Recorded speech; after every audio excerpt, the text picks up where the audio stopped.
Okay, so once you get your goal structure set up, you think, okay, if I could have this life, it looks like that might be worth living, despite the fact that it's going to be, anxiety provoking and threatening, and there's going to be some suffering and loss involved and all of that, obviously.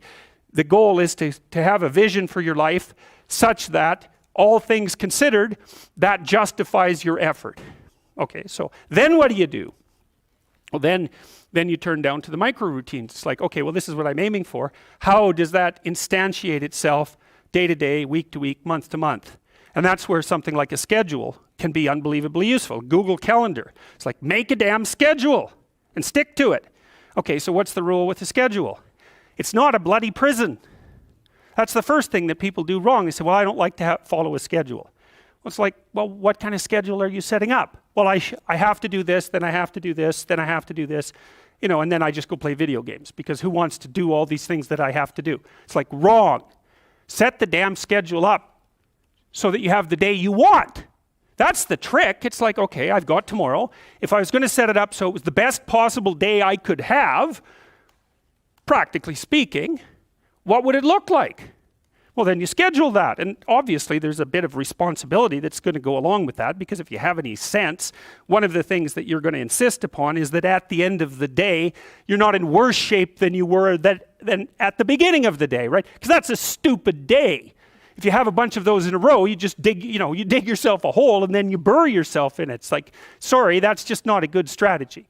It's a bad strategy. So maybe 20% of your day has to be responsibility and obligation, or maybe it's more than that, depending on how far behind you are.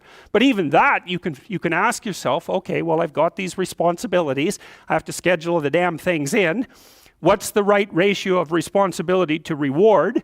And you can ask yourself that, just like you'd negotiate with someone who is working for you. It's like, okay, you got to work tomorrow. Okay, so I want you to work tomorrow. And you might say, okay, well, what are you going to do for me that makes it likely that I'll work for you?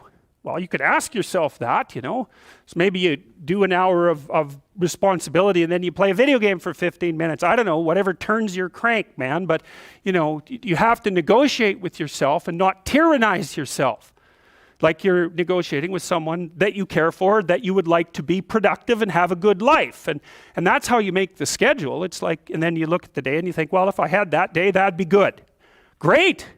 And you're useless and horrible, so you'll probably only hit it with about 70% accuracy, but that beats the hell out of 0, right? And if you hit it even with 50% accuracy, another rule is, well, aim for 51% the next week, or 50.5% for God's sake, or because you're going to hit that position where things start to loop back positively and spiral you upward.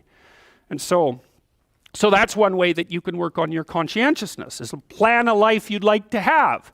And you do that partly by referring to social norms. That's more or less rescuing your father from the belly of the whale. But the other way you do that is by having a little conversation with yourself about, as if you don't really know who you are, because you know what you're like. You won't do what you're told. You won't do what you tell yourself to do. You must have noticed that. It's like you're a bad employee and a worse boss. And both of those work, for you.